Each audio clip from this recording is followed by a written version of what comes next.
Hello there, and welcome to Sleepy Galaxy Channel. Tonight we hold a question that sounds enormous, though it is really only a small, patient thing once you stop bracing against it. What came before the Big Bang? And here is the paradox we will simply let sit beside us, unsolved. The way you'd let a cat settle onto the foot of the bed, maybe there was no before at all. Not emptiness, not waiting, but something more like the hush that exists right before a song begins, when the room has already changed shape around a note that hasn't been played yet. Silence, in that sense, is not the absence of music. It is music's own doorway. That is the thread we will follow tonight, this single held breath before the first sound, and we will feel it stretch through every region we visit. So you never have to hold the big question yourself, only notice, now and then, that it is still gently there, waiting with you. We have 4 slow regions to drift through tonight, and you can let all 4 go, because I will carry them for you. First, we settle into the edge of the question itself, easing into what physicists even mean when they say before, and why the word may not fit the way we expect. Then we sink into the deep quiet, where we rest inside the real physics of the possible beginning. Vacuum. Inflation. The very first flicker of time learning to tick. After that, we drift through songs before the song, where bounces and cycles and other universes turn out to be origin stories serious scientists actually consider, each one a different way the silence might have leaned toward sound. And last, we arrive at learning to listen, where we trace the oldest light in the sky and the long, tender human effort it took just to notice the beginning was still humming, faintly, all around us. Before we drift off together, if this kind of night helps you rest, a like or a subscribe helps the channel reach others who are also lying awake, staring at a ceiling, wondering about the same enormous, kind questions. It costs you nothing but a thumb, and it means a great deal on our end. Now, there is nothing here to hold on to. No question to answer. No thread to trace with your mind.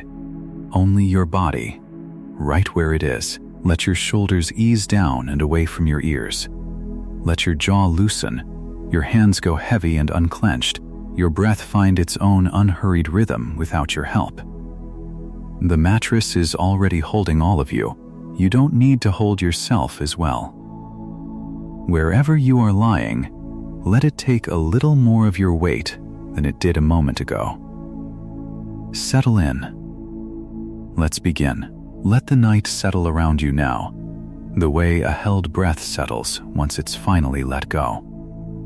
You are drifting somewhere above the earth, high enough that the cities have become small scattered embers, high enough that the curve of the planet shows itself as one long unhurried line against the dark. Down there, whole continents are asleep. Lights blink off one by one in windows you will never see. And somewhere a lamp is being switched off by a hand that is already half dreaming.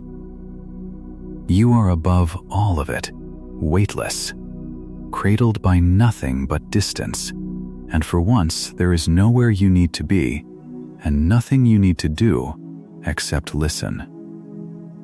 From up here the sky is not black so much as thick with light so old it left its source before there were eyes anywhere to catch it. Every point of brightness above you is a kind of postcard, arriving late, carrying news from a sender who may not even exist anymore. And it is from exactly this vantage, drifting and unbothered, that a question can be allowed to surface, softly, the way a single thought rises in a mind that is otherwise going quiet. Not a question to solve tonight. Not a question that needs an answer before you can rest. Just a question to hold. The way you might hold a smooth stone in your palm and turn it over without any plan to do anything with it at all. What came before the Big Bang? Say it slowly, and notice how strange it feels once you slow down enough to actually hear it. We are used to thinking of beginnings as things with a clear before attached to them. A match has a moment before it strikes. A morning has a night that comes ahead of it. A first note of any song is preceded, always, by the room it is played into. And that, in fact, is exactly the shape we are going to carry with us tonight. Because it turns out to be a truer way into this question than any diagram or equation could offer. Think of the very beginning of a piece of music. Not the first note itself, the moment just before it. A violinist lifts the bow. A room full of people who were talking a second ago falls still, without anyone asking them to. There is a hush that is not empty at all. It is dense with anticipation, with the shape of the note that hasn't arrived yet, but is somehow already implied by the silence around it. That silence is not the absence of the song. It is the beginning of the song, the part where the song is gathering itself, unheard, but already underway. If you have ever sat in a concert hall in that half second before the first note, you already understand, in your body, the strange and gentle territory we are about to enter. Because when we ask what came before the universe's first note, its own vast and ancient downbeat, we may be asking about a silence that was never truly empty. We may be asking about the hush a musician holds, bow lifted, breath caught, in the instant just before playing. Carry that image loosely tonight, not as an answer, as a place to rest your attention when the physics gets strange, which it will, gently, later on. For now, let's simply lay down what we actually know, the solid ground beneath tonight's soft unfolding. Here is the first steady fact, and you can let it settle into you like something warm. The universe is about 13.8 billion years old. Not a guess pulled from the air, but a number arrived at again and again, from wildly different directions, all of them agreeing with one another, the way separate paths up a mountain converge, unplanned, at the same summit. 13.8 billion years, a span so long that human history, all of it, every pyramid and empire and quiet, ordinary Tuesday ever lived, would not even register as the last heartbeat of it. And yet tonight, from your drifting vantage, that whole span can be held in one unhurried breath. Because time, out here, stops insisting on being rushed. Here is the second fact, and it is the one that makes the music truly begin. Everything you can see, every star, every galaxy, every quiet handful of dust that will one day become a planet, or a person, or a thought about the universe, was once compressed into something almost impossible to picture. Not small the way a marble is small. Small the way an entire ocean might be small if you folded it down past the point where small even keeps its meaning. Unimaginably hot, unimaginably dense, everything that would ever exist held together in one place, with nowhere yet to be. And then, the first note. Expansion. Space itself beginning to open like a hand slowly unclenching, and the humming immensity we now drift above began, very gradually, over the courses of billions of years, to become the calm night sky you are floating beneath right now. But how do we know any of this? How does anyone get to run a story backward across nearly 14 billion years and feel confident about where it leads? This is where a patient, careful man named Edwin Hubble enters the tale, and his part in it is worth holding on to, because it is the very thing that lets us press play on this whole film in reverse. In the 1920s, working through long nights at a telescope on a mountain in California, Hubble noticed something curious about the light coming from distant galaxies. Their light was stretched, shifted toward the red end of the spectrum, in a way that matched almost exactly what happens to a sound when its source is moving away from you, the falling pitch of a train whistle as it passes and recedes into the distance. Hubble found that nearly every galaxy he studied showed this same reddened stretch, and more than that, the farther away a galaxy was, the faster it appeared to be receding, not just moving away, but moving away in proportion to its distance, as though every point in space were quietly loosening its grip on every other point, all at once, all together. That single, patient observation is the thread that lets us wind the whole reel backward. If everything is moving apart now, then earlier, everything must have been closer together. And earlier still, closer together than that. Follow that thread far enough, the way you might follow a single sustained note back to the breath that started it, and you arrive at a moment when everything, every galaxy, every scattering of stars, was pressed into that single, impossibly dense point. Hubble didn't discover the beginning of the universe directly. He discovered its footprints, the way you might wake in an empty house and know, from a still warm cup and an open window, that someone was here not long before, moving outward, into the day. So this is what we are floating above tonight. A universe that has been quietly, steadily unfolding outward for 13.8 billion years. A first note struck from something almost too dense to imagine. Its stretching, reddened light still arriving at telescopes even now, decades and centuries after Hubble first noticed the pattern. And it is a beautiful, solid, well-earned piece of knowledge. You can rest on it the way you rest on a mattress that has held countless other sleepers before you, tested and steady. But notice, and this is where tonight's real, tender mystery begins to open, that everything we have just described is what happened after that first note sounded. The expansion. The reddening light, the unfolding song itself, verse after unfolding verse, all the way to this quiet moment above a sleeping Earth. None of it, not one part of it, tells us anything about what the silence itself was like, in the instant before the bow ever touched the string. And here is the small, strange snag hiding inside the question, the one worth turning over gently before we go any further.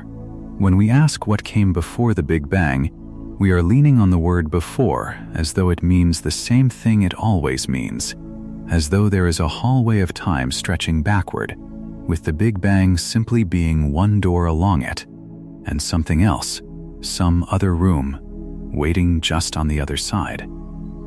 But time itself, it turns out, may not have been sitting there in the hallway, waiting patiently for the universe to arrive and start walking through it. Time may be part of what began. And if that's true, then asking what came before it is a stranger question than it first appears. Not false, not silly, but shaped a little like asking what lies just north of the northernmost point on a map. That is the quiet puzzle waiting for us next, and it is one worth drifting toward slowly, without any hurry at all, the way you might drift towards sleep itself. And that small, strange snag in the question, the word before, is worth sitting with for a moment, the way you might sit with a single held breath before the first note of a song, curious rather than troubled, because it turns out the snag is not a flaw in your thinking, it is a clue. It has been waiting there for over a century, tucked inside an idea Einstein set down almost as an aside, and it changes what the question is even asking. Here is the idea, offered slowly, the way a melody is offered one phrase at a time. Space and time in Einstein's general relativity are not two separate things, a stage over here, a clock ticking over there. They are woven into one fabric, one continuous cloth called space-time, and everything in the universe, every star and shadow and sleeping form, rests on that same weave. Mass and energy bend it. Light follows its curves the way water follows the shape of a riverbed. And here is the part that matters most tonight. Because space and time are the same fabric, you cannot really ask about one without asking about the other. They arrive together, or they do not arrive at all. Which means that if space itself began at the Big Bang, if the fabric on which everything rests was, at some first extended moment, unimaginably small and unimaginably dense, then time, the very thing that lets us say before and after, may have begun exactly there too. Not as a light switching on in an already existing dark room, but as the room and the light and the very idea of before arriving together, for the first time, as one event. If that is true, then asking what came before the Big Bang is a little like asking what lies north of the North Pole. Stand at that point on the globe, and every direction you could possibly walk is south. North simply runs out. It is not that the answer is hidden from you, or too far to see. It is that the question has quietly stepped outside the map it was drawn on. The same, some physicists suspect, may be true of before once you stand close enough to that first moment. The song has not been playing all along in a room you cannot see into. The very idea of a room, of a before, may only switch on with the first note. It is a hard thought to hold, because your whole life has trained you to expect a corridor stretching back behind every doorway, a yesterday behind every today, all the way down. Language itself keeps nudging you to imagine some vast, patient dark stretching backward before the beginning, the way a hallway stretches back behind a lit room.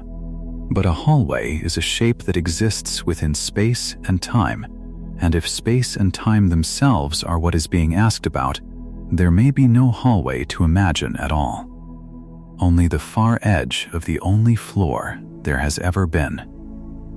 You are not failing to picture something real when the image will not quite form. You may simply be standing at the very last point where pictures of that particular kind apply, the way a compass stops pointing anywhere useful once you are already standing on the pole itself.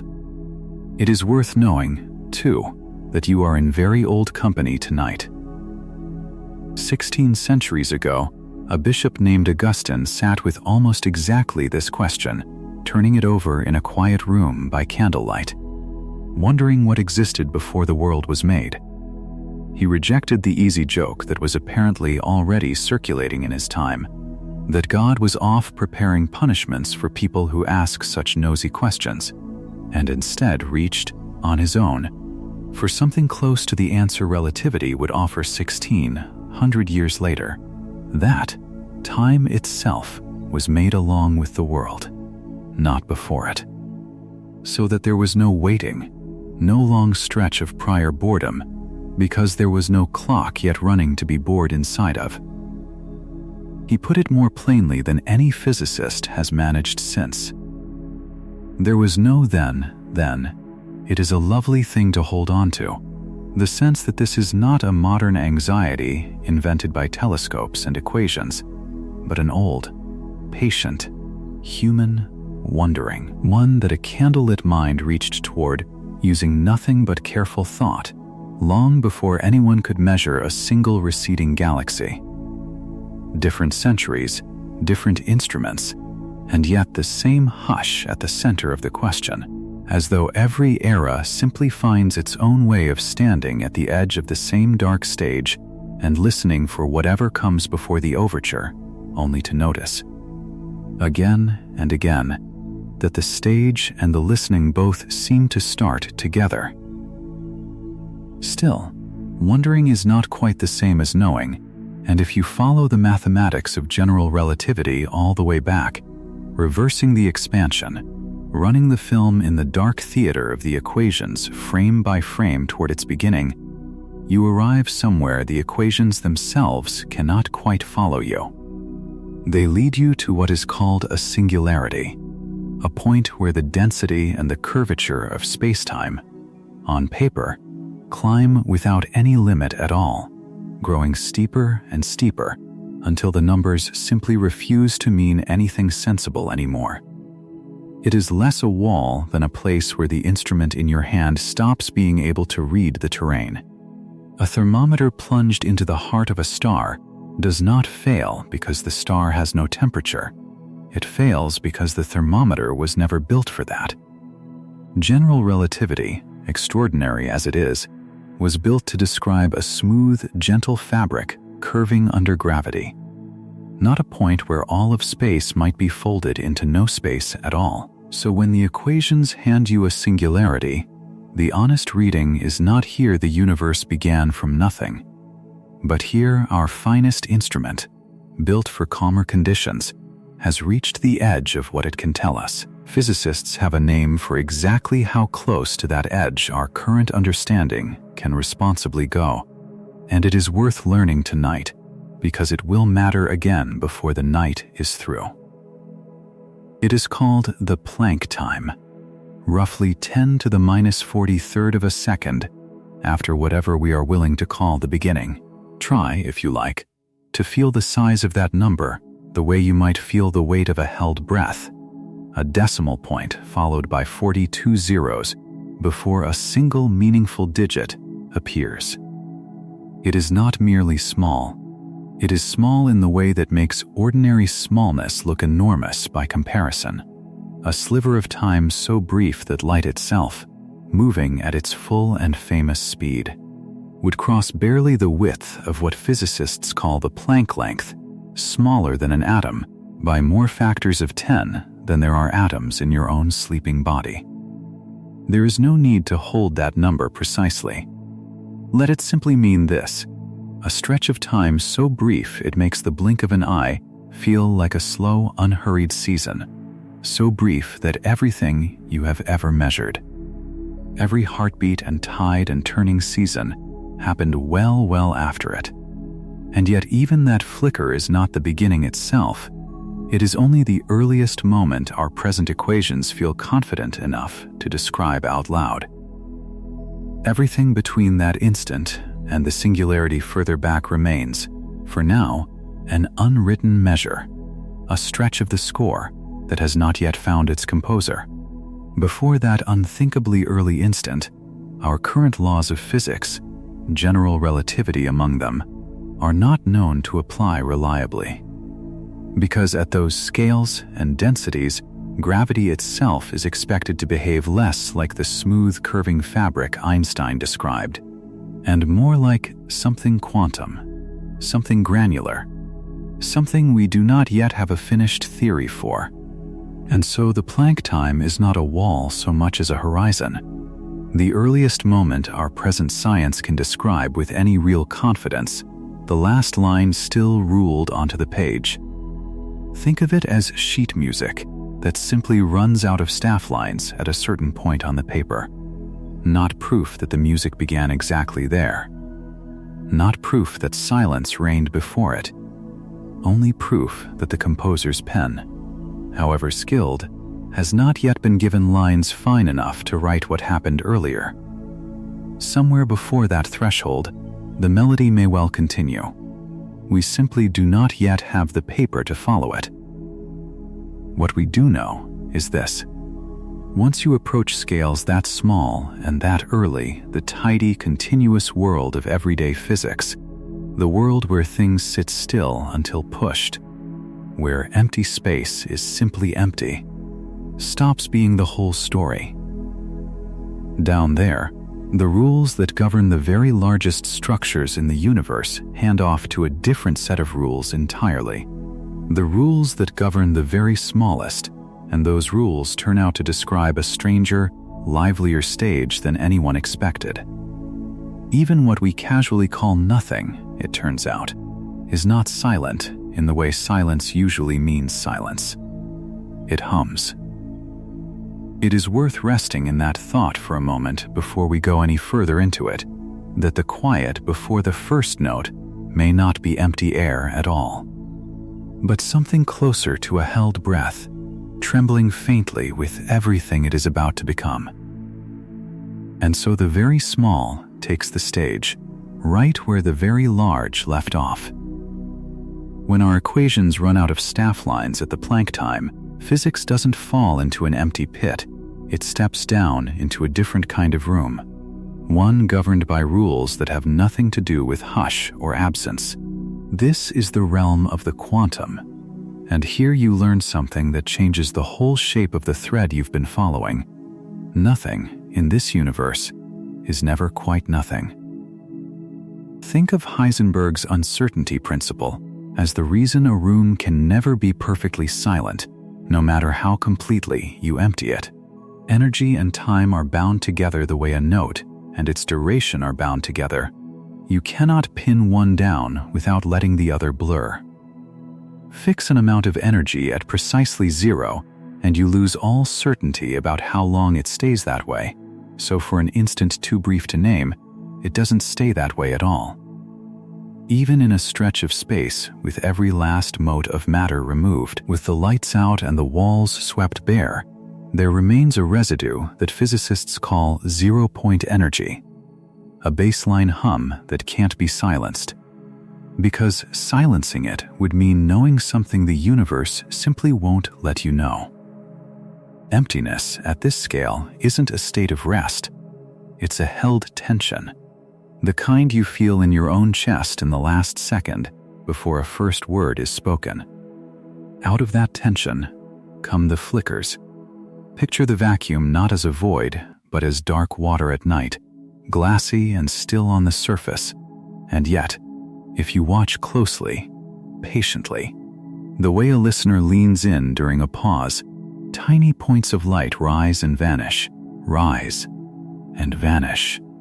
too quick to follow, too faint to be called anything but a shimmer. These are virtual particle pairs, a particle and its opposite, born together out of that irreducible hum, existing for a sliver of time so small it barely qualifies as a duration, and then meeting again and dissolving back into the hush from which they came, as if the universe kept whispering an idea to itself, and then, just as quickly, taking it back.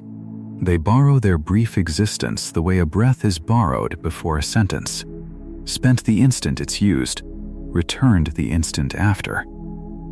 There is no place this doesn't happen. Not in the space between your bedroom walls, not in the dark gap between one star and the next, not in the folded emptiness inside an atom's own orbit. Every cubic inch of the universe, whether it holds a candle flame or nothing you could ever measure, hosts this same unbroken flicker, this same rhythm of appearing and returning. It happens far too fast for any instrument built by hand to catch a single pair in the act, faster than a shutter, faster than a heartbeat, faster than the smallest tick any clock has ever made. And yet, it never stops. Trillions of these small, unrecorded appearances happen in the space it takes to read this sentence, everywhere at once, an endless, soft percussion beneath the threshold of hearing, keeping time for a song that hasn't started yet. You might wonder whether this is only a story physicists tell to make the mathematics behave, a pleasant fiction, useful but not quite real. It isn't. This trembling in supposedly empty space leaves fingerprints we can actually observe. Bring two mirror-smooth metal plates close together in a vacuum, closer than a human hair is wide, and something curious happens. They draw toward each other, ever so slightly, pulled by a force with no wires and no breeze behind it. This is the Casimir effect, named for the physicist who predicted it. And what causes it is beautifully simple once you know the secret. Between those two plates, only certain wavelengths of the vacuum's flickering energy are allowed to exist. the way only certain notes fit inside the length of a particular string. Outside the plates, more wavelengths fit, more flickers are possible. More of that quantum murmur presses inward than presses outward, and the plates are nudged together by the imbalance. Two pieces of metal, doing nothing at all, moved by the restless quiet between them. Measured carefully, in a laboratory, the Casimir force has been confirmed again and again, its strength matching what the mathematics of the trembling vacuum predicts almost exactly. It is a strange kind of proof, evidence not of some object out there in the dark, but of the texture of emptiness itself. The way you might prove a room isn't truly silent by noticing how a single held note inside it changes depending on where the walls are placed. There's a second fingerprint, quieter still, hidden in the light given off by a single hydrogen atom, the simplest atom there is, one proton, one electron, orbiting in what should be a serenely predictable pattern. And yet the electron's energy levels sit very slightly out of place from where a clean, classical calculation says they should be. This tiny shift has a name, the Lamb shift, after the physicist who first measured it, and its cause is the same shimmer. Those virtual particles winking in and out around the electron nudge it, ever so faintly, the way countless small unseen currents can nudge something floating on water without a single one of them ever announcing itself. An atom, the humblest structure in nature, carries in its own glow a signature of the vacuum's ceaseless, unheard activity. Even here, in the stillest corner of matter, the hush is doing something. Two proofs, then, drawn from very different corners of the laboratory.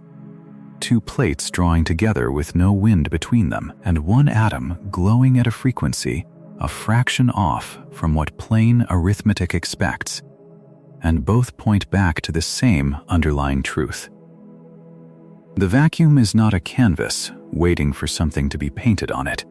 It is already textured, already busy, already full of a low, patient activity that never announces itself directly, but leaves its mark on everything nearby, the way a river leaves its mark on the stones it passes without ever pausing to be seen doing so. This is where the thread of the night deepens, and it's worth resting on for a moment, because it changes what the quiet before the first note actually means.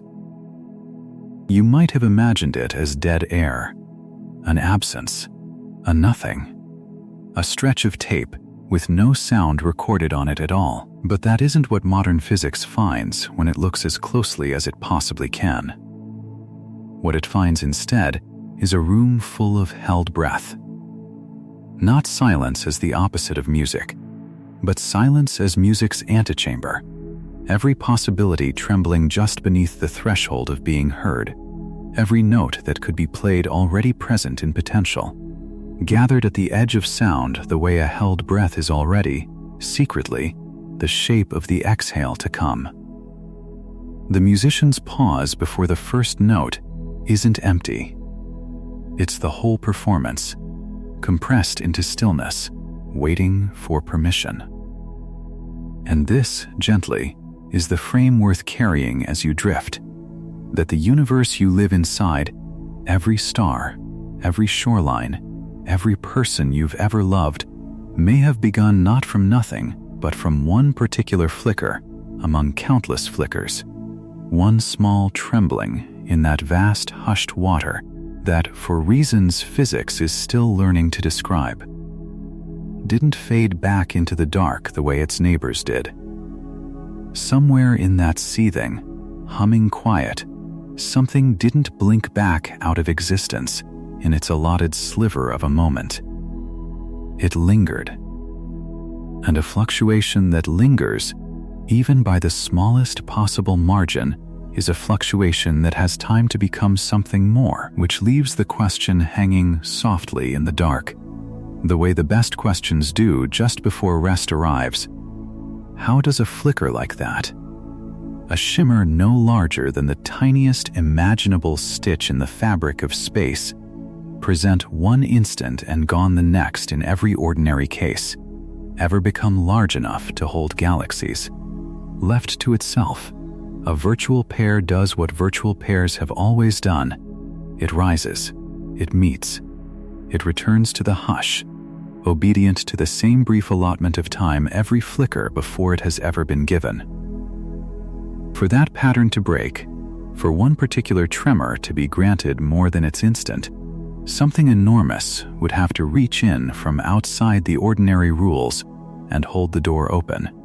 What could reach into that trembling hush and take hold of one particular ripple, one single quantum breath, and stretch it, swell it, carry it outward until it filled the space where 100 billion galaxies would eventually turn, slow and unhurried, in the dark? The held breath does not stay held forever. Something, physicists have come to believe, took that first faint tremor and let it out, not as a shout, but as an expansion so vast and so sudden that it reshaped everything downstream of it, stretching a single quiet flicker until it was wide enough to become a universe. That release is where the story turns next, into the swelling that theorists call inflation. The moment the pause begins, at last, to open towards sound. So the held breath was never empty. Somewhere in that trembling hush, one flicker among countless flickers, one tiny quantum shiver in the vacuums held quiet, did something none of the others did. It did not fade back into the humming dark the way its neighbors did. It stayed. It grew. And the story physics tells about what happened next is, in its own way, the most tender kind of magic, because it does not require a conductor or a hand reaching down from outside to strike the first note. It only requires the field itself, the fabric of that pre-cosmic hush, to lean for one heartbeat less instant toward becoming louder. Physicists call this leaning inflation, and the person who first heard it clearly was a young researcher named Alan Guth, working through the puzzle in the winter of 1979 into 1980. He was not trying to invent a new universe. He was trying to solve a small, nagging inconsistency in the old picture of the Big Bang, the kind of loose thread that keeps a careful mind turning it over long after the desk lamp should have been switched off. And in following that thread, he found something startling, that for the tiniest sliver of the universe's first fraction of a second, a span of time so brief that comparing it to a heartbeat would be comparing a heartbeat to the age of a mountain range, space itself might have expanded not gradually, the way a rising loaf of bread swells, but exponentially, doubling, and then doubling again, and then doubling again, over and over, faster with each repetition, in an interval too short for you to even begin to picture it. What drove that swelling, physicists imagine, was a field spread through all of that infant space. One they simply named the inflaton, since it needed a name and none of the old words fit. You do not have to hold its equations to feel the shape of the idea. Think of a marble resting on a wide, nearly level shelf, high above a lower floor, and imagine that shelf is tipped by the barest whisper of a slope, so faint the marble seems, for a long while, almost to be resting rather than rolling. While it lingers there, easy and unhurried, the peculiar energy bound up in that near stillness is what pushes space to swell. And then, when the marble finally reaches the shelf's true edge and tips down toward the floor below, that stored energy has somewhere to go. It pours itself out into heat, into particles, into the ordinary hot, dense soup that the old familiar story of the Big Bang always began with. Inflation, in other words, does not replace that early hot beginning. It simply explains what set the stage for it and hands the universe onward, already smoothed, already vast, already carrying the seeds of everything to come. Think of it the way a single sustained note can swell beneath a musician's bow. Faint at first, barely a suggestion of sound, and then, without any change in the gesture drawing it out, filling the room entirely, filling the hall, filling every corner where a listener might be sitting. That is something like what inflation proposes happened to space itself. Not sound growing louder, but distance growing vaster. A whisper of geometry swelling until it could hold, within it, room enough for every galaxy you have ever looked up and wondered about. One drawn breath of expansion, and the universe went from smaller than anything you could name to larger, in that instant, than anything a hand could ever span. And this is the quietly remarkable part. This brief, headlong swelling explains things about the sky above you that had puzzled careful observers for decades.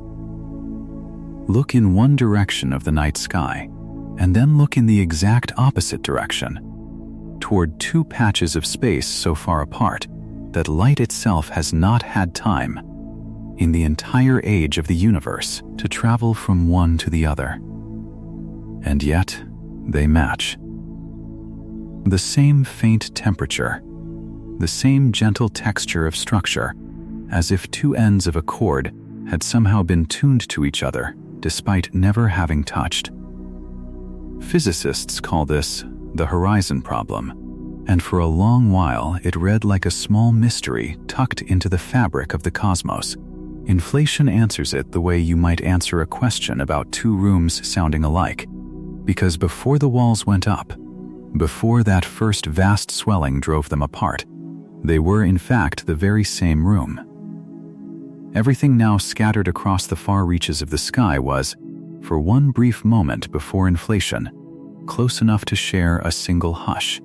There is a second riddle inflation quietly resolves, and it has to do with shape. Space, on the very largest scales anyone has been able to measure, appears flat, not curved back on itself like the surface of a sphere, not saddled outward like the surface of a horse's back, but flat, the way a smoothed sheet lies flat beneath open hands. This is a strange thing for a universe born from an unimaginably dense, chaotic beginning to be. Even a small curvature, uncorrected, should have become wildly pronounced over billions of years of expansion, should have curled the universe closed like a folded page, or sent it flying apart into jagged incoherence. That it stayed this smooth, this even, this level, is the flatness problem, and it troubled thoughtful minds until inflation offered its answer. Stretch anything enough, and its wrinkles smooth out. Take a balloon barely inflated, its surface a mess of creases and folds, and blow it up to the size of a house. From where you stand with your palm against it, the curve beneath your hand will feel almost level. The universe was stretched so enormously, so early, that whatever creases it once carried were ironed into a smoothness so complete it still reads, today, as close to flat as anything you could measure. But perhaps the gentlest part of this whole account is what inflation did to the very smallest things, the flickers themselves, the trembling of that quantum hush you have already come to know. Because a field expanding that fast does not just carry space outward. It carries everything riding on that space outward with it. The tiny, ordinary jitters of the quantum vacuum, those fleeting appearings and vanishings, too small and too brief for anything to notice on their own, got caught up in the swelling and stretched along with it, blown up from something smaller than an atom to something that could span a fraction of the visible sky. And once frozen into that larger scale, they stopped vanishing back into the hush. They stayed as tiny variations, faint differences in density from one patch of the newborn universe to the next. One patch fractionally richer, its neighbor fractionally emptier. Differences so small they would have been measured in millionths. And it is from exactly those differences that everything you have ever loved looking at in the night sky eventually grew. The patches that started out fractionally denser pulled a little more matter toward themselves as the universe cooled and aged, and that matter pulled more, and slowly, unhurried, over hundreds of millions of years, those faint favorings became clouds, and the clouds became stars, and the stars gathered themselves into the great turning spirals of galaxies, and the galaxies gathered into the vast, faint webs that stretch across everything you have ever been shown in a photograph of deep space. Every star pressing its light down toward you tonight, every constellation you learned to trace as a child, began as nothing more than a flicker in that quiet before the first note. A quantum shiver too small to measure, caught and carried outward by one instant of impossible swelling, until it had room enough and time enough to become a sun. It is worth resting in that thought for a moment, the way you might rest a hand over your own heartbeat. The light reaching your eyes from any star was, in a very real sense, once a tremor in the stillness before anything existed to tremble. You are not separate from that first quiet. You are one of its long, slow echoes, carried forward across billions of years until it could learn to look up and wonder about itself. And yet, for all that this swelling explains, for all that it smooths and stretches and answers, it does not, quite, answer the question you came here holding. Because if inflation happened, then whatever came before it, whatever field or condition or trembling readiness gave rise to that first exponential breath, is still hidden from you, tucked behind another veil, further back than even the earliest light can show. Inflation pushes the beginning back. It does not remove it. And so some careful, patient minds, among them the physicists James Hartle and Stephen Hawking, found themselves asking a stranger, gentler questions still, not what came before the swelling, and not what came before the singularity, but whether there was ever a sharp, definite beginning there to find it all. Whether the very idea of a first moment might be, itself, a kind of illusion. The way a fade-in has no single instant you could point to and say, there, that is where the sound began. So the question waits there, patient, wondering whether it was ever the right question to ask. And two physicists, working together in the 1980s, offered an answer so unexpected it changes the shape of the wondering itself. Their names were James Hartle and Stephen Hawking, and what they proposed is often called the no-boundary proposal, and you can let it settle into you the way a low note settles into a room, filling every corner without asking permission. Near the very beginning, they suggested, time did not behave the way it behaves now, ticking forward in its familiar single file. Instead, in that furthest reach where the equations grow strange, time softened and turned and began to act like just another direction of space, one more way of moving, no longer a line pointing backward towards some fixed and final start. Picture, if it helps, the surface of the earth curving gently beneath a traveler walking south. The traveler moves and moves, latitude after latitude falling away behind them until they reach the South Pole. And there, something curious happens. There is no edge. There is no fence, no cliff, no sudden nothing where the ground stops and the world runs out. The lines of longitude that seem to march so purposefully toward that point simply converge and gather and stop mattering, because the pole is not a boundary at all. It is only a place where a particular way of describing direction quietly loses its meaning. You cannot walk further south from the South Pole, not because something forbids it, but because south, at that point, no longer means anything to walk toward. This is the picture Hartle and Hawking carried into the beginning of the universe. If time itself curved the way that longitude curves near a pole, then asking what came before the beginning might be a little like asking what lies south of the South Pole. Not a forbidden question. Not a question with a hidden answer someone is keeping from you, but a question built from a word that has simply run out of the place it was built for. There would be no wall at the start of time, no door, no threshold, no single instant where nothing became something. There would only be a smooth, curved, edgeless place where the very notion of before dissolves the way morning fog dissolves, not banished, not defeated, just no longer distinguishable as a separate thing from the light around it. It is worth resting on how different this feels from a wall. A wall is a hard answer.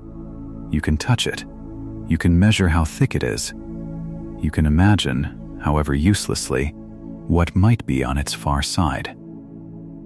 An edgeless curve is a different kind of answer altogether, a tender one. The kind that does not so much close a question as fold it back into the shape of the thing it was asking about. Your whole life you have known time as a line, yesterday behind you, tomorrow ahead, an arrow with a tail somewhere, and a point forever traveling forward. The no-boundary idea asks you to imagine, just for tonight, that near the very start, that arrow was never really an arrow at all, that it curved, that it rounded off into something more like a bowl than a line, smooth all the way down, with no bottom point where a maker's hand first set it moving.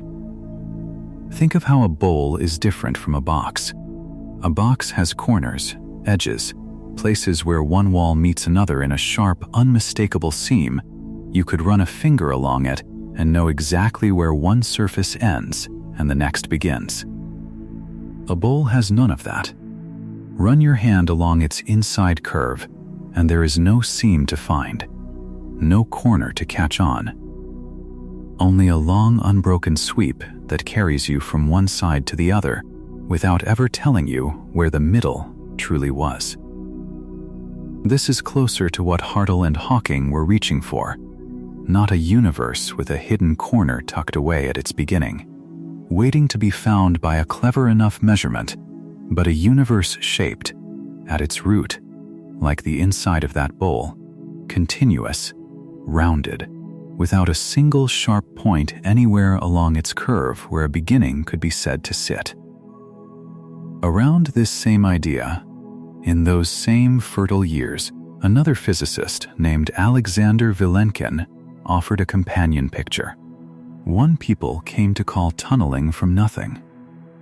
In his version, the universe does not so much unfold from an edgeless curve as it emerges the way a particle, in the strange arithmetic of quantum mechanics, can sometimes appear on the far side of a barrier it never seemed to cross, not by climbing over, but by a kind of faint, unhurried passage the ordinary rules of that world allow. A universe, tiny and whole, finding itself already on the other side of a wall that was never really solid to begin with. It is a different route to a similar comfort, that the beginning need not be a violent tearing of nothing into something, but something closer to a held breath finding, almost without effort, its way into sound. Both of these pictures lean on a piece of mathematics that sounds, at first, almost like a trick of language, what physicists call imaginary time. It is not imaginary in the sense of make-believe. It is a way of doing the arithmetic of time using a different kind of number, one that, when it is used near the beginning, makes the equations behave the way space behaves rather than the way ordinary time behaves. It is a strange tool, and no one claims to fully know what it means for the actual texture of those first, unreachable instants. But there is something strangely comforting in it anyway. The way a word in another language can sometimes hold a feeling your own language has no room for. In imaginary time, the sharp point at the start of everything rounds itself away. The equations stop breaking. The singularity, that impossible infinity the earlier movement left ringing in the dark, softens into something smooth enough to actually describe. Whether this is how the universe truly began, or only how our equations manage, for now, to speak of it without shouting, nobody can yet say. But even as a possibility held loosely in an open hand, it changes how the question feels. Vilenkin's tunneling and Hartle and Hawking's rounded, edgeless curve are not quite the same proposal, and the physicists who study them will happily spend long nights arguing over exactly where the two part ways. But underneath the disagreement, they share a kind of family resemblance, the way two lullabies from opposite ends of the world can share nothing of their language and still carry the same falling, settling shape. Both begin from the sense that a true nothing, an absence with no rules at all, no laws waiting inside it, no shape for anything to happen in, is a stranger, more difficult idea than a something that simply arrives on very small, very quiet feet. Both suggest that whatever the universe's true origin turns out to be, it will look less like a spark struck against darkness and more like a shoreline you can never quite find the exact edge of, no matter how carefully you walk along it. Because the water and the sand were always easing into one another rather than meeting at a line. Because if this is even close to true, then the song you have been imagining all this while, the first note the universe struck, with a silence before it that seemed to end so cleanly at the instant of striking, may never have had a first note in that sharp sense at all. There may have been no single moment when the hush became sound. Instead, perhaps, a fade in, the kind so unhurried, so gradual, that no listener, however patient, could ever mark the precise heartbeat where silence ended and music began. You have felt this before, in smaller ways on ordinary nights, lying motionless in the dark, unable to say exactly when waking thoughts gave way to the looser logic of a dream. The border between the two too faint to ever really find. The universe, in this picture, may have begun the same way time and again begins for you each night, not with a snap, not with a switch thrown, but with an edge so gentle it was never truly an edge, only an unhurried deepening of something that was, in its own tranquil way, already there. And if the beginning has no edge to stand on, then there is nothing left to defend, and nowhere left to push toward, and no sharp line demanding you locate yourself on one side of it or the other. The question that arrived so many movements ago, what came before, was never wrong to ask. It simply led you, patiently, kindly, to a place where the ground curves rather than ends, where before and after stop being opposite banks of a river and become, instead, two names for one continuous, unbroken bend. You do not need to solve it tonight. You do not need to trace the curve all the way to wherever it closes, or decide, once and for all, whether time is truly a direction of space near its own beginning. For now, it is enough to know that somewhere, in the mathematics that describes the first sliver of everything, there is a place shaped like the pole at the bottom of the world, a place with no edge, no wall, no cliff to fall from, only roundness, only ease. Let your own thinking curve the same way. Let the questions stop pointing forward for a moment, the way a compass needle finally settles once it stops hunting for north. There is nowhere left to travel to. There is only this wide, edgeless hush, and you, unhurried, floating somewhere inside it, held by a peace that was never really empty at all. And so the edge dissolves, and there is nothing left to solve, and nothing left to ask. Let the questions rest where they fall, like hands finally set down after long reaching, and let yourself simply be here, inside the hush that has no seam and no starting line. You do not have to find the first note. You only have to be carried toward it. Feel that for a moment.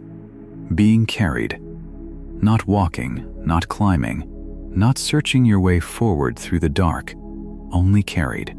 The way a small boat is carried by a current too wide and too unhurried to have a name, moving because the water moves, resting because the water holds. There is nothing beneath you that needs your attention. There is nothing ahead of you that requires your effort.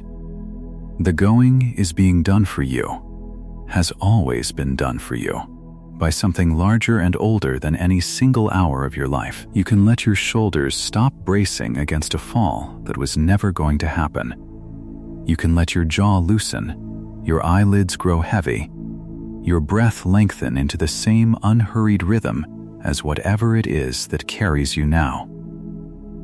This is the pause before the first note. Not an empty stretch to get through, not a hallway before the real room begins, but the room itself, the held breath of a hall full of listeners who have not yet heard the opening chord and are already leaning toward it. Somewhere inside that hush, remember, the air was never truly still. It hummed.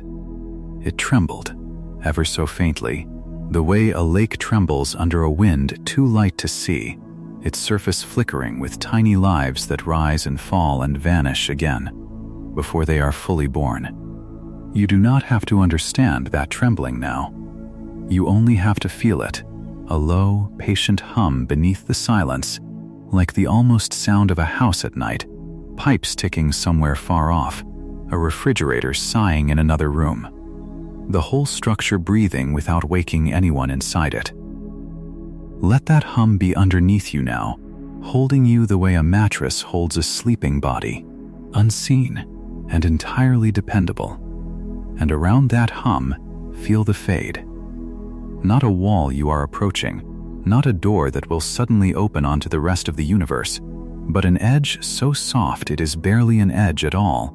The way morning does not begin with a line drawn across the sky, but seeps in, degree by degree, until you cannot say when night ended and day began.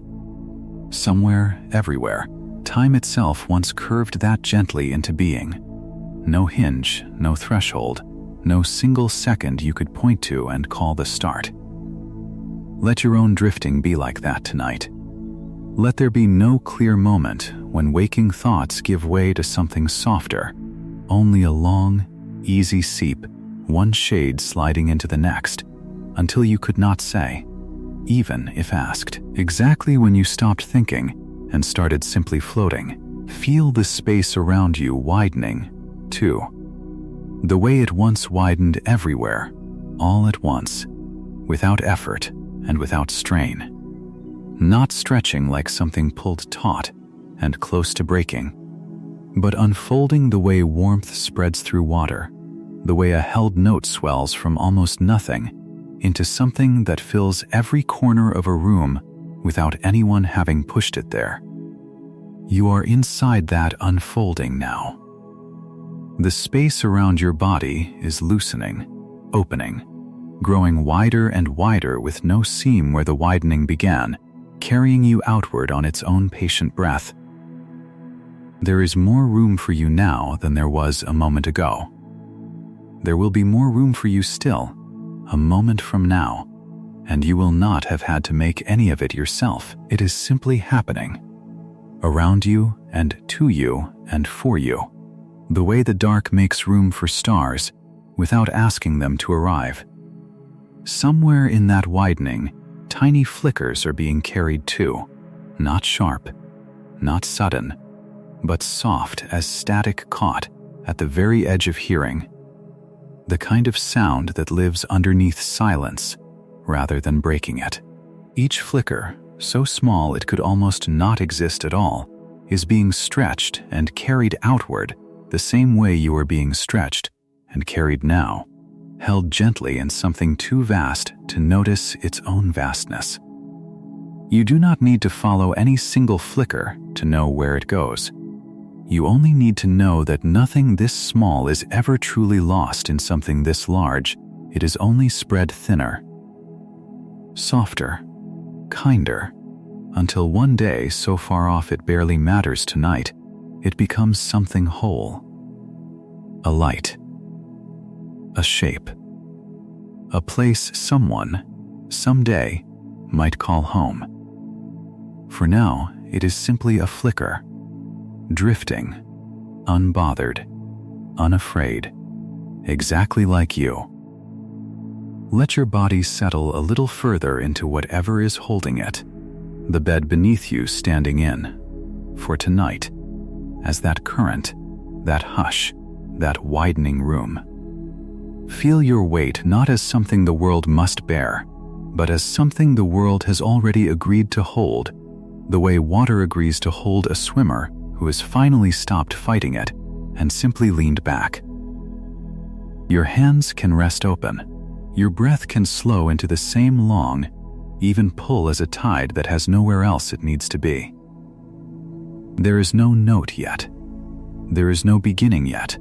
There is only this, being borne along, unhurried, unwatched, unasked for anything at all, inside a hush that stretches in every direction, with no far wall for it to meet.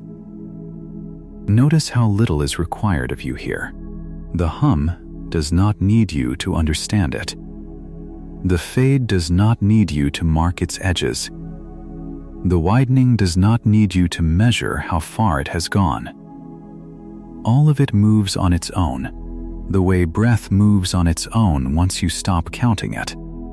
The way sleep arrives on its own once you stop chasing it down the hall. You are not doing this. You are simply inside it, the way a single low tone is inside a room long before anyone claps their hands to hear it ring. Let that be enough. Let being inside it be the whole of what is asked of you tonight. Let the current carry you a little farther still. There is no far shore waiting to be reached, no destination pressing at the far end of this drifting. Only more of the same wide, unbothered water, more of the same low hum sitting under everything like a hand resting flat against your back. Feel how the current does not hurry even when you stop noticing it.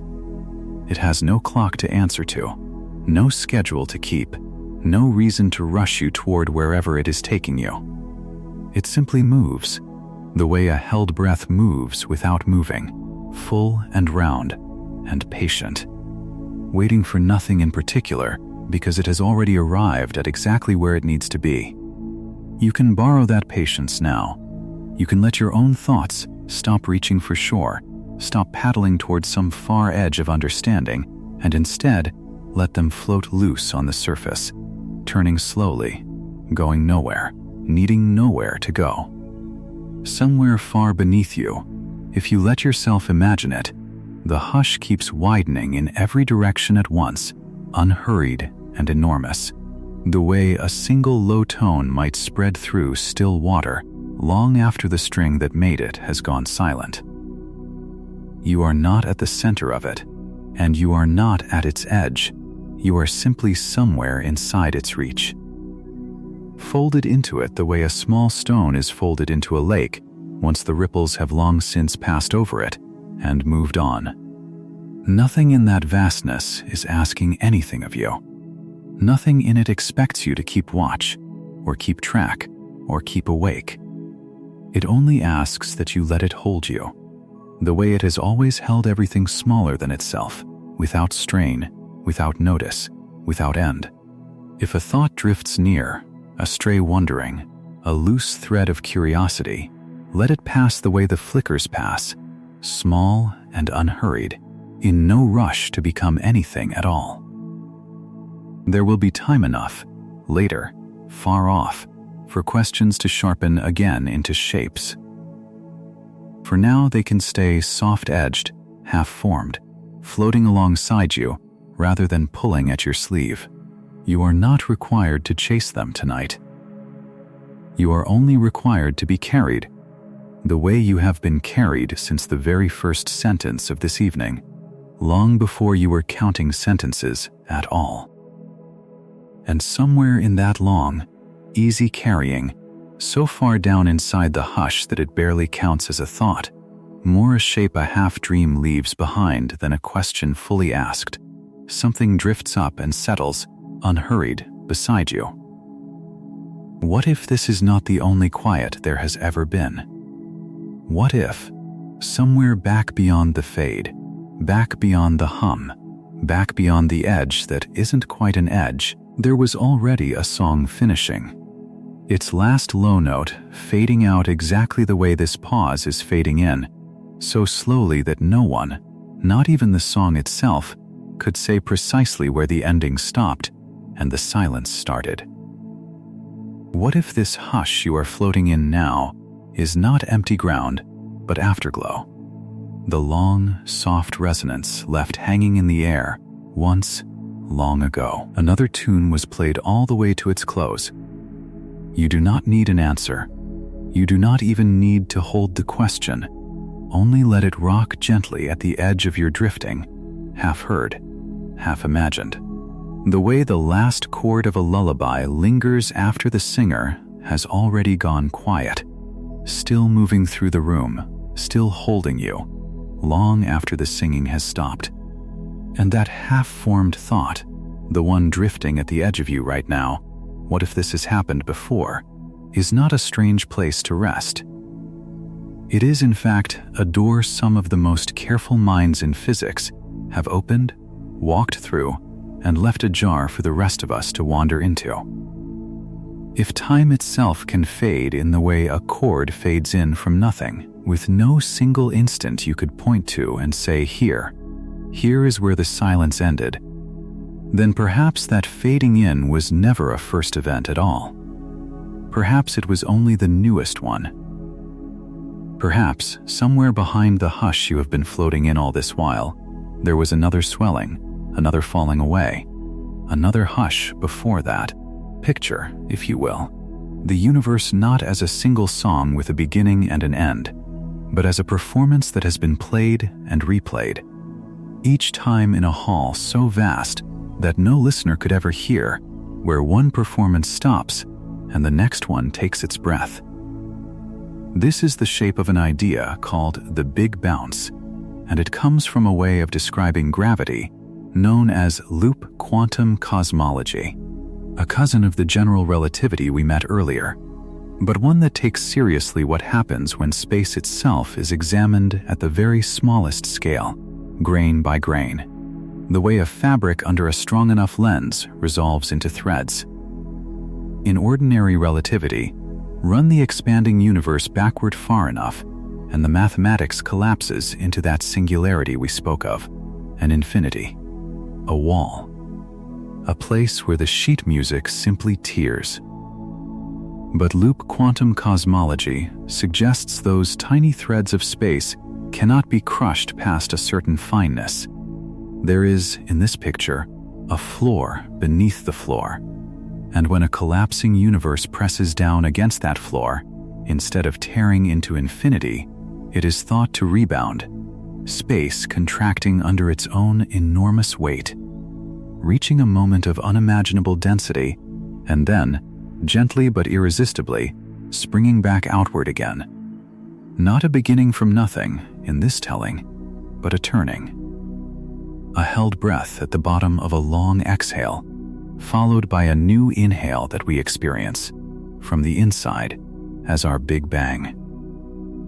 The quiet you have been resting in may be, on this account, the last dying resonance of a universe that came before ours, its final notes stretching out longer and longer, thinner and thinner, until they become indistinguishable from silence, and then, without any seam we could ever find, becoming the first notes of our own. Think of how a held note at the very end of a long piece can taper away so unhurriedly that a listener half drifting off cannot say exactly when the sound stopped and the ordinary hum of the room began.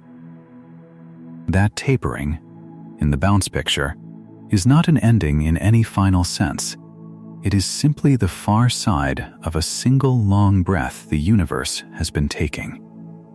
Over and over, contraction folding into expansion, the way an in-breath folds into an out-breath, without a seam anywhere to be found. Some versions of this idea imagine the bounce happening only once, at the true root of everything. Others imagine it happening again and again, an unbroken chain of exhalations reaching back further than any equation can currently trace. Either way, the floor beneath the floor holds, and the fall is always, eventually, caught. There is another way of arriving at nearly the same feeling, though it starts from the opposite end of time.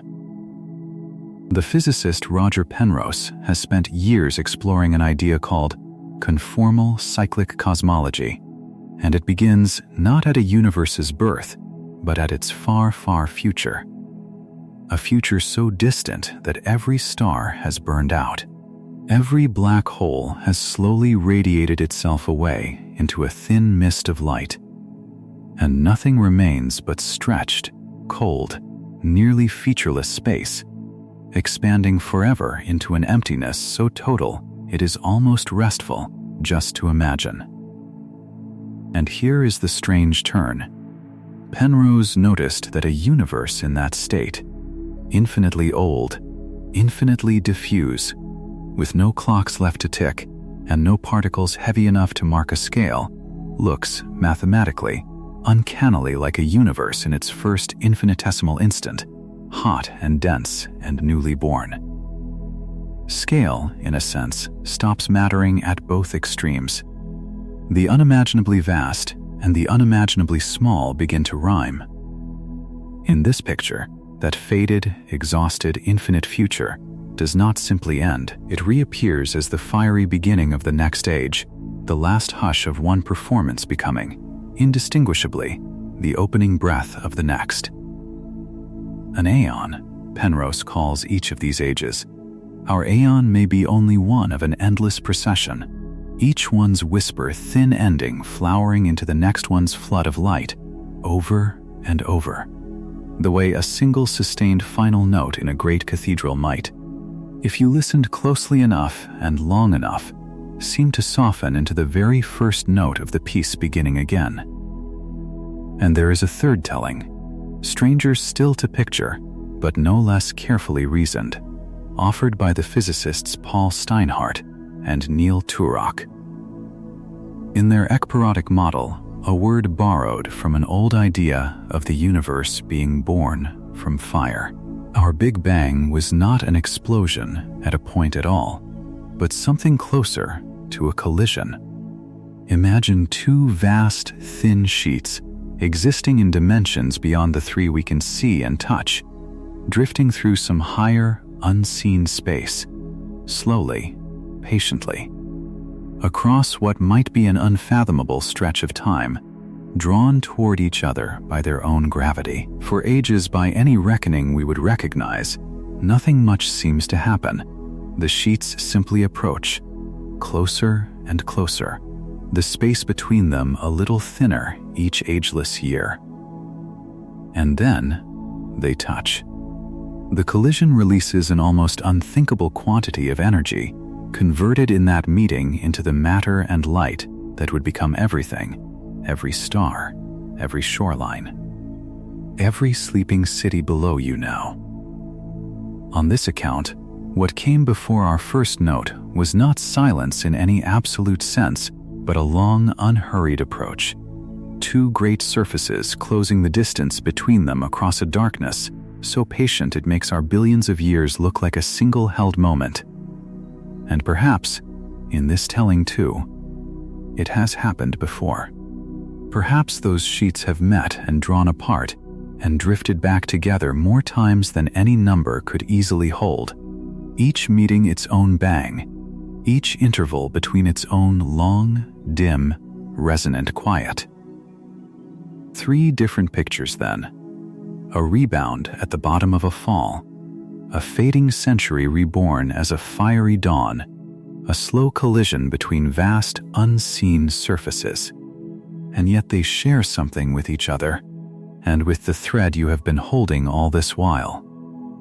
In every one of them, the silence before our first note is not empty. It is not a blank page waiting for ink. It is the trailing hush of something that came before it, still faintly resonating, still carrying, in however transformed a shape, the shape of everything that will follow. A song does not begin in a vacuum. Even a song that seems to open from nothing is, in truth, opening into a room that has its own faint hum, its own leftover warmth from whoever or whatever was there before. Verse after verse, in this way of thinking, with no verse that gets to claim it was the very first, only the earliest one we, from where we happen to be sitting, can still faintly hear. You do not need to decide, tonight, which of these tellings is the true one, or whether any of them is. They are not competing so much as circling the same impossible question from different, careful angles, each one a way of making peace with not knowing exactly where the silence starts. What matters, for now, is only the shape of the feeling they leave behind, that endings and beginnings might not be opposites at all, but the same soft turning seen from either side, the way the last note of a lullaby and the first note of the next one can blur together if you are already half asleep by the time it happens. Let that blurring hold you a moment longer, and if a song can return to itself like this, verse folding into verse across some unimaginable span of time, a small and drowsy question naturally follows, and you may already feel it forming at the very edge of your thoughts. If a single song can echo forward and backward through the ages, played and replayed without ever quite finding its first verse, could there also be other songs playing somewhere else, right now, alongside this one? Not before or after, but beside. A whole hall of performances, each in its own room, each with its own hush before its own first note. That is where we drift next, out past the edges of the one universe we have been resting inside all this time, into the hushed, uncountable rooms of the multiverse.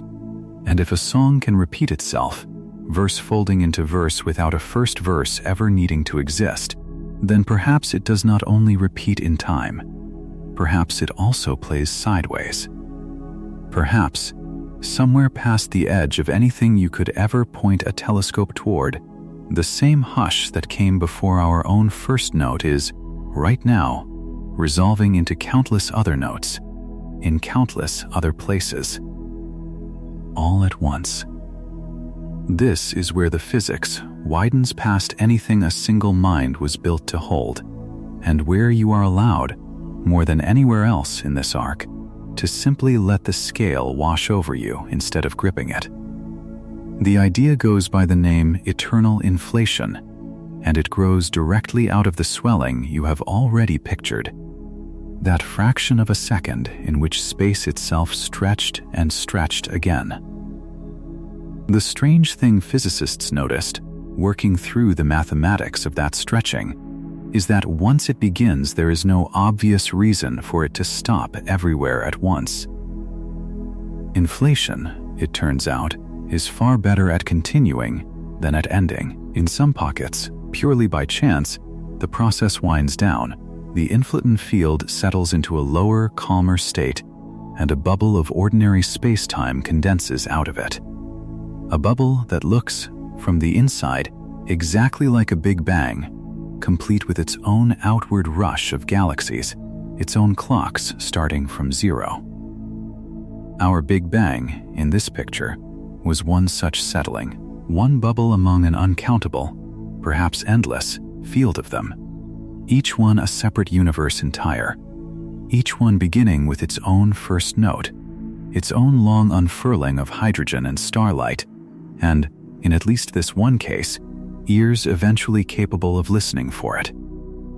Beyond our bubble's edge, in the model, the inflating field simply keeps inflating, forever seeding new bubbles, new beginnings, new songs starting up in places no signal from ours could ever reach, and none of theirs could ever reach us. Not a void scattered with a few other worlds, but something closer to an endless auditorium built without walls between the rooms. Only distance.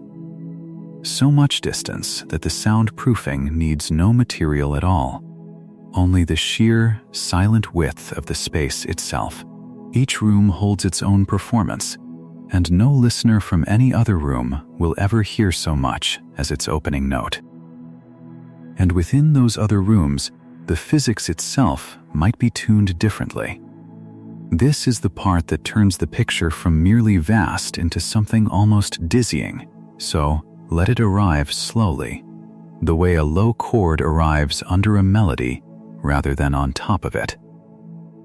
String theory, one of the deepest attempts to describe the fabric beneath the particles and forces you know, allows for a staggering number of ways that fabric can be folded, tiny curled-up dimensions, each fold changing the strength of gravity, the mass of an electron, the number of forces at play. Physicists call the full set of these possibilities the landscape, and by some estimates, it holds more possible configurations, more possible sets of physical law, more possible tunings of the cosmic instrument than there are atoms in the entire sky above you tonight. If eternal inflation is right, and if each bubble universe can settle into its own random corner of that landscape, then somewhere out past hearing, there may be a universe with 3 kinds of gravity and none of what we call time, and another with stars that never learned how to shine, and another built so precisely like small variations on our own that the difference would take a lifetime to notice, and countless more built on tunings so far from anything familiar that no observer inside them would recognize a single note of ours as music at all. A choir, if you can call it that, though choir is too tidy a word for something with no shared key, no shared tempo, no conductor holding it together.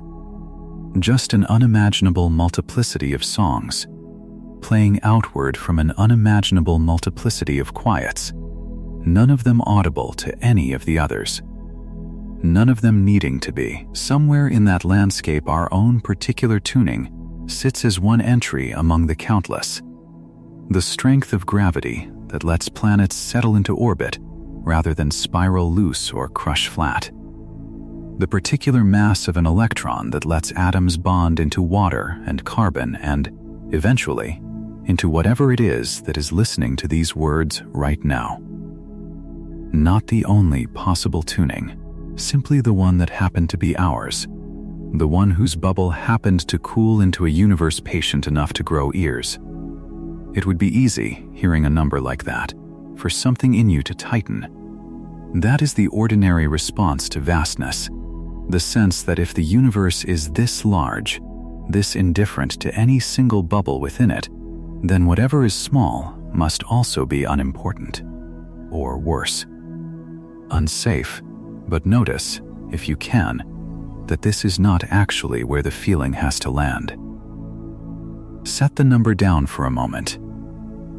Let it stop being a number at all and become instead a kind of weather, something simply larger than you, moving around you without asking anything of you in return. Because here is the turn, and it is the one this movement has been walking toward the whole time. To be small inside something this large is not a threat. It is closer to being held. Think of how a house holds a sleeping child through the night, not by watching, not by doing anything at all, but simply by being larger, by having walls that do not need the child's help to stand, a roof that keeps its shape without the child lifting a finger toward it. The house asks nothing. It does not need the child to understand its architecture, or to hold up its beams, or to keep its foundation from settling. It simply is large enough that the child's smallness fits entirely inside it, with room to spare, and that fit is what lets the child stop keeping watch and finally rest. The universe, in this movement, is asked to be that house, not comprehensible, not small enough to hold in the hand, not something you could ever finish learning, and none of that is the point. The point is only that its vastness does not require your strength to keep functioning. Whatever number of bubbles are out there settling into their own beginnings, whatever landscape of untouchable other physics is unfolding light years and dimensions beyond reach, not one particle of it is waiting on you to prop it up. You could stop thinking about it entirely, right now, and it would keep on being exactly as vast as it already is. There is a particular kind of relief available only at this scale, and it is worth letting yourself feel it rather than simply hearing about it. Being tiny inside something this immense means being, finally, off duty. A single note does not have to carry the whole song. A single bubble does not have to account for the choir. And a single small mind, drifting somewhere on a small blue world tucked inside one ordinary arm of one ordinary galaxy, does not have to hold the shape of the whole night sky in order to lie safely beneath it. The largeness is not a weight pressing down. It is closer to a depth of water that lets you float rather than stand. The bigger it is, the less of your own effort is required to stay up, so let the number be too big to picture. Let the landscape be too strange to fully see. None of that needs solving before you are allowed to rest inside it. In fact, it is closer to the opposite. The not needing to solve it is exactly what makes the rest possible. And yet a small, half-formed question drifts up anyway, the kind that arrives right at the edge of sleep, unbothered by its own scale. If all of this is true, the bubbles beyond counting, the landscape wider than the atoms overhead, the choir too vast for any one ear to gather in, how did anything this small, anything with hands and a slow beating heart and a handful of decades to spend, ever manage to learn a single note of it? How does a creature that fits so entirely inside the house come to know anything at all about the shape of its walls, let alone the rooms it will never enter? It is a fair question to fall asleep holding, because the answer, when it comes, is gentler than the scale of the question would suggest, and far closer at hand than any bubble or any hidden dimension. It does not begin with equations, or with telescopes turned outward toward some distant edge. It begins with light that has been traveling this whole time, quietly, toward you, the oldest light there is, still drifting through the dark toward instruments patient enough to catch it at last, carrying inside its faint static the very first sound the universe ever let escape. And here is the part of the story you can almost reach out and touch, because the first note was not lost. It left a mark. It is still ringing, so faintly that for most of human history no one on Earth knew they were standing inside its echo, and yet it never stopped sounding, not for one instant, in the 13.8 billion years since it was struck. Rest here a moment, and picture the universe yet very young. Not the crushed and timeless point it once was, but a glowing fog, everywhere the same temperature, everywhere too bright and too crowded for light to travel far before it was caught again by some other particle. Any photon born in that fog would have managed only the smallest distance before colliding with some charged particle and being absorbed, scattered, born again, over and over, the way a single breath drawn in a crowded room cannot travel far before it is caught by someone else's shoulder. For roughly 380,000 years, the cosmos was a held note trapped inside its own throat. Light and matter so tangled together that photons could not yet fly free. Then, as the fog cooled and thinned, space itself stretching, temperatures dropping past a certain threshold, something released. Electrons found their place around nuclei, hydrogen atoms formed by the trillion. The fog turned to clear space, and light, for the first time, was allowed to travel in a straight line, unimpeded, in every direction, forever. That release is the first sound that ever crossed an open universe. Astronomers call it the cosmic microwave background, and if the thread of this whole night has been the hush before a first note, then this is the note itself. Caught the instant it left the instrument, traveling outward without pause, arriving even now, finding new listeners nearly 14 billion years later. It reaches you now at a temperature of about 2.7 degrees above absolute zero, a whisper of warmth so faint it is barely a temperature at all, and yet it fills the whole sky, every direction you could possibly look, an afterglow, with nowhere left to fade to. It has cooled so much over the long stretch of the expanding universe that what began, at release, as something closer to the warmth of a lamp has thinned, over billions of years of stretching space, into microwaves. A note dropped so many octaves lower than where it began that only patient instruments can hear it at all. And here is the detail that tends to soften something in people when they hear it for the first time. On an old analog television, tuned between stations, in that hushed static hiss and snow, some small fraction of what you were watching, something like 1% of it, was this. Light from the edge of time, arriving uninvited in a box in someone's living room, mistaken for nothing at all, mixed in with ordinary static as if it had no story worth telling. It was mistaken for nothing at all for a long time, actually. Or rather, it was mistaken for a nuisance, a smudge on the instrument nobody could clean away. In 1965, two radio astronomers named Arno Penzias and Robert Wilson were using a large horn-shaped antenna in New Jersey, built for satellite communication, and they kept finding a low, steady hiss in their readings that came from every direction, day and night, winter and summer, no matter where they pointed the horn. It made no sense for an ordinary source of interference. A true source of noise ought to favor some direction over another, come from a city, a satellite, a stretch of sky, and this one did not. They checked the wiring. They checked New York City, thinking it might be catching stray radio noise from the skyline. They found a pair of pigeons nesting inside the antenna, and having read that pigeon droppings could account for stray signal, carefully trapped the birds and mailed them off to a colleague some distance away, cleaning away what they called, with wonderful understatement, a white dielectric material.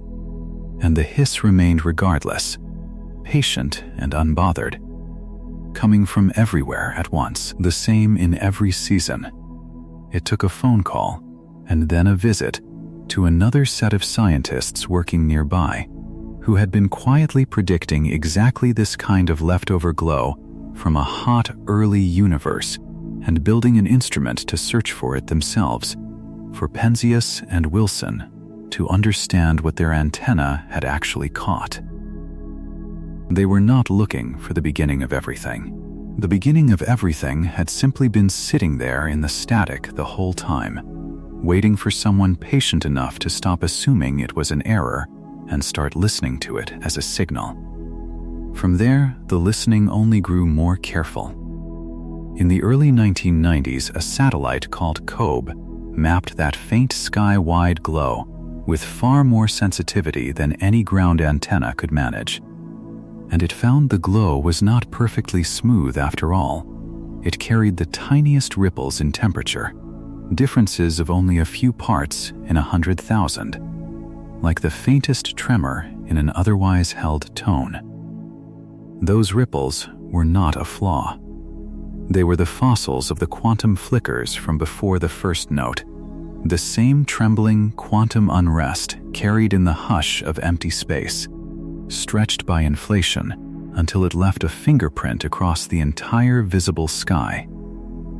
Every ripple in that ancient light marks a place where matter was ever so slightly denser than its surroundings, and it is precisely those slightly denser places that, over billions of years, gathered themselves slowly into galaxies, into stars, into the particular arrangement of atoms that is you, lying still, listening to this now. You are, in a very real sense, one of those ripples, grown up. After COBE came MAP, launched at the turn of the millennium, and then the Planck satellite a decade later. Each one listening longer and more closely, each one drawing the ripple map of the sky in finer and finer detail. The way a listener leans in closer and closer to a low, layered chord until individual notes inside it start to separate and become clear. Planck's map of the whole sky looks almost like a piece of mottled fabric, warm oranges and cool blues woven together at random, and yet every fleck of color in it is a measured, physical fact, a real difference in temperature, a real echo of a real event carried across the entire age of the universe to arrive, unhurried, in an orbiting instrument built by careful hands. Decades, and then a whole career after the first hiss was ever heard in New Jersey. It is strange and rather moving to think that the most distant thing anyone has ever measured is not a place at all, but a moment. The moment the fog first cleared and light was set free, and that this moment has been sitting in the sky the entire time, in every direction, waiting patiently for instruments precise enough to read it properly, asking nothing of the millennia in between.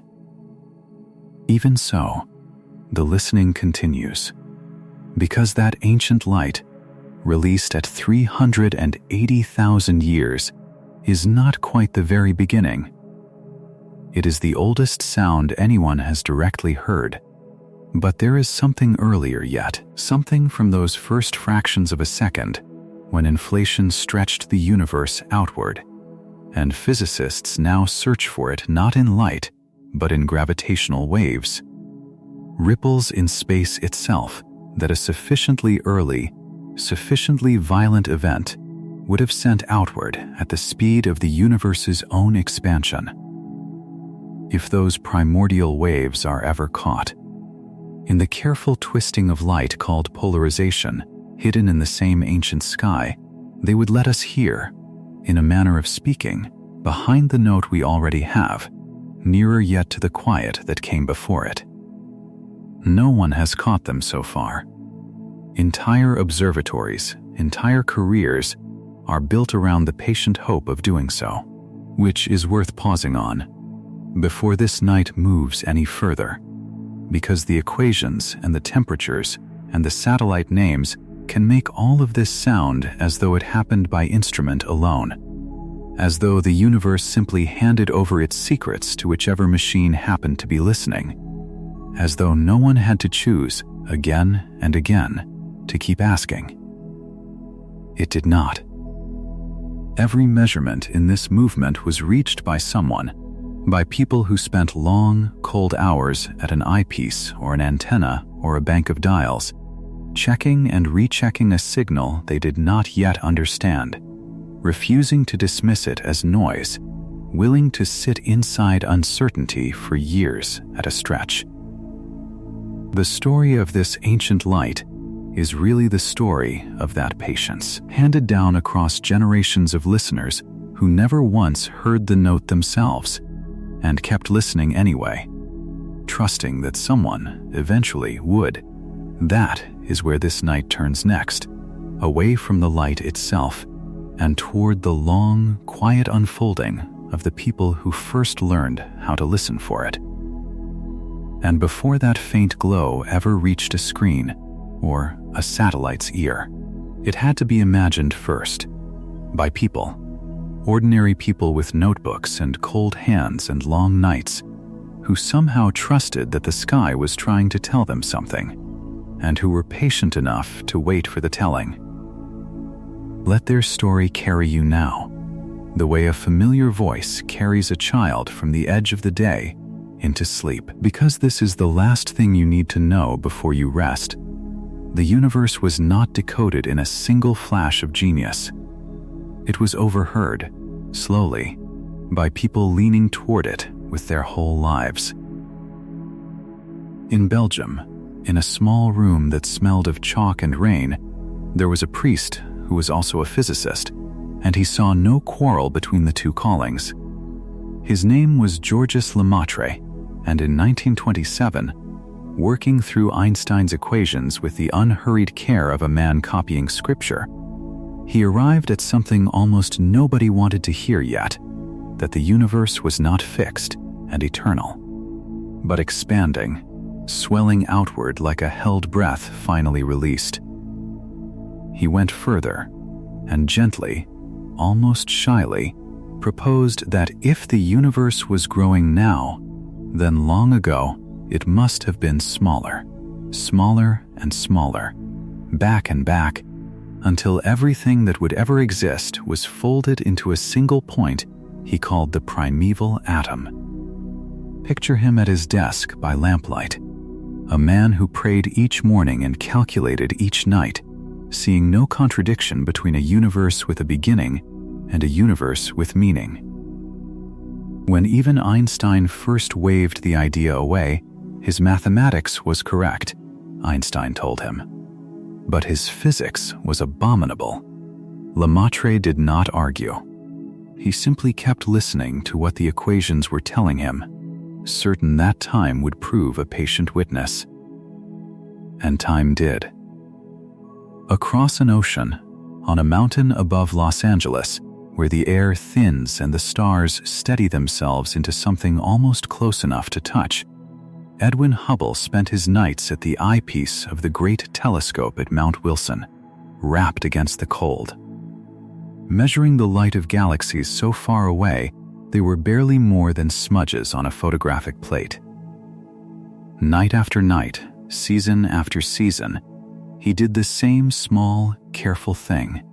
He measured how the light from each distant galaxy had stretched and reddened on its way to him. A shift that meant the galaxy was moving away, and he measured how far away it already was. And when he laid those numbers side by side, a pattern emerged that no one could unsee. The farther a galaxy sat, the faster it fled. Space itself was stretching, carrying the galaxies with it the way a rising loaf carries the raisins baked inside it, none of them moving through the dough so much as drifting apart within it. Hubble was not a man given to metaphor or mysticism. He simply trusted his instruments and his own tired eyes, hour after cold hour, until the pattern could no longer be denied. What Lemaitre had reasoned his way to from equations, Hubble had now measured his way to from light, and the two threads, the priest's proof and the astronomer's patience, wove into the same unmistakable shape. The song, it seemed, truly did have a first note, and the universe was still carrying its echo outward, verse by verse, into the dark. But knowing that the universe had a beginning was only half the tune. Someone still had to ask what that beginning might have left behind, some lingering trace, some afterglow, the way a struck bell keeps humming long after the mallet falls silent. That question found its way to George Gamow, a physicist with a booming laugh and a taste for the grand and the whimsical, who took Lemaitre's primeval atom and asked what it would have felt like from the inside, searingly hot, almost unimaginably dense, forging the first light atoms in its first few minutes, the way a blacksmith forges metal in the instant, after the fire is lit. Working with his students Ralph Alpher and Robert Herman in the late 1940s, Gamow reasoned that if the infant universe had truly been that hot, its glow would still be out there now, stretched by billions of years of expansion into a faint, cool hush of radiation filling every direction of the sky, a temperature they calculated, with almost impossible foresight, at only a few degrees above absolute zero. It was a bold and lonely prediction. The instruments of the time were nowhere near sensitive enough to hear anything so faint, and for years the idea simply waited, written down and set aside, a note held but not yet played, while the world moved on to other questions. It waited through the quiet decades that followed, decades that from the outside looked like very little happening at all, but were in truth filled with people patiently building better and better ears to listen with. Engineers and astronomers spent those years hunched over radio antennas in fields and on rooftops, sending instruments up on balloons that drifted for hours through the thin, cold air at the edge of the atmosphere, and eventually launching satellites that would leave the atmosphere behind entirely and listen from the hush of space itself. Each generation's equipment was a little more sensitive than the last, a little better at filtering out the noise of the world to hear something that faint, that old, that far away. It is worth resting on that image for a moment, not a single triumphant discovery, but decade after decade of people tuning their instruments a fraction finer, the way you might slowly turn down every other sound in a room until you can finally hear a single held tone underneath it all. The tone was heard, at last, almost by accident. In 1965, at Bell Labs in New Jersey, two radio astronomers named Arno Penzias and Robert Wilson were trying to use a large horn-shaped antenna for entirely different earthly purposes and kept finding a faint, steady hiss in their data that they could not get rid of. They checked every possible source of interference. They even climbed into the antenna itself and cleared out a pair of pigeons nesting inside, along with what they dryly called white dielectric material, certain the birds and their mess were the culprit. The hiss remained, patient and even, coming from every direction of the sky in equal measure, day and night, summer and winter, as if the whole universe were exhaling one long, low breath at once. It was, unknown to them at first, the very afterglow Gamow's students had calculated almost 2 decades earlier, the oldest sound in the sky, arriving at last to instruments built well enough and ears patient enough to receive it. From there, the listening only deepened. In the years that followed, missions with names like COBE, and later WMAP, and later still, the Planck satellite, were lifted beyond the atmosphere to map that ancient glow, not just as a single steady hum, but as a landscape of impossibly faint ripples, variations so small they amount to differences of only a few hundred thousandths of a degree across the sky. The fossil impressions of the same quantum flickers that once trembled in the hush before the first note, now spread like grain across the whole of the heavens for anyone patient enough to read them. Each mission was built by teams who knew they might spend a decade of their working lives calibrating a single instrument, testing it in vacuum chambers and clean rooms, sending it out past the moon to somewhere cold and undisturbed enough to listen without interference, all in service of hearing a little more clearly a sound that had already been traveling for nearly the whole life of the universe. So let this be the last picture of the night, not equations on a chalkboard, not a mountaintop or a satellite alone, but a long line of people across a century, each taking their turn at the same unfinished work, sitting very still in the enormous quiet, waiting for the first note of the universe to arrive from impossibly far away, and trusting that if they only listened long enough, Carefully enough, patiently enough, it would. None of them heard the whole song. Each one simply took their watch, added what they could to what came before, and passed the listening on. The way a relay is carried forward by hands that never meet, only the same steady effort handed onward through the dark. Lemaitre has set down his pen now, his equations resting easy on the page. The argument he once made alone no longer needing his defense. Hubble has stepped back from the eyepiece at Mount Wilson, the mountain air settling around an instrument finally allowed to cool. Gamow, Alpher, and Herman have closed their notebooks, their long-held prediction no longer waiting to be proven, simply true. Penzias and Wilson have climbed down from the antenna one last time. The pigeons gone, the hiss understood, the horn left facing the sky it was always meant to hear.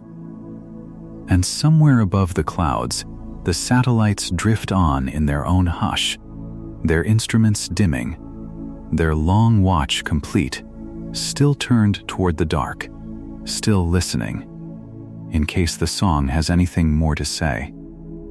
Tonight has been about the edge of a question, and how we learn to stand at it without falling, about noticing that before the beginning might not be a cliff at all, but a threshold, wide and low, the kind you cross without even feeling your foot leave the ground. Tonight has been about the deep hush underneath everything, the vacuum that was never truly nothing, the inflation that stretched a single point into a doorway wide enough for all of this.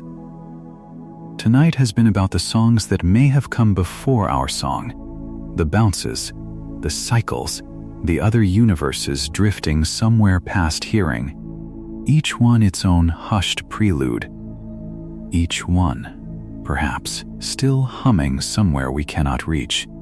And tonight has been about learning to listen, about the oldest light there is, and about the long, patient human chains and eyes and instruments that finally turned toward the sky and heard it. None of this needs anything from you tonight. You don't need to remember the order of the regions, or hold on to a single term, or decide what you believe about the moment before time began ticking. The universe managed its own beginning perfectly well without your help, some 14 billion years before you existed to worry about it, and it will go on humming along tonight exactly the same way, whether you're awake to notice or not. Your only task, if it can even be called a task, is to keep breathing the way you already are, low, unhurried, entirely yours. Another quiet exploration is already waiting on the screen in front of you, so there's nothing to search for, nothing to choose. In a few moments, it will simply begin on its own, and you can let it. You don't have to open your eyes. You don't have to reach for anything. Just let the next night carry on without you needing to steer it, the way this one is closing now, without needing anything more from you either. Before you go, here's a small, soft thing to loosen into, not to answer, not tonight, and maybe not ever. If silence really is the space before a note, what do you think the universe was tuning itself to become? Let that question drift past you like something seen from a train window. There, then gone, then almost forgotten. You don't owe it a reply. Some people leave a word or two in the comments before they sleep, just to mark that the thought passed through. But that's for tomorrow, if ever. Tonight, it can simply pass. Feel your body now, heavier than it was an hour ago, sunk a little further into whatever is holding it, the mattress, the couch, the seat, wherever sleep found you tonight. Feel your eyelids, unwilling to lift even if you ask them to. Feel the small, private hum of your own breath, in and out, older than any thought you've had tonight, older than the question we carried together. Somewhere far above you, past the ceiling, past the clouds if there are any, past the last visible star. The first light the universe ever made is still traveling towards some future eye, patient beyond imagining, in absolutely no hurry to arrive. You can be that unhurried too. There is nowhere you need to be but here. Nothing you need to hold but the weight of your own body, sinking a little deeper into rest with every breath. Let the thread of tonight loosen in your hands and let it go. Let the dark hold what you don't need to carry. Let your mind soften at the edges, the way a room does when the last light goes out. Sleep well.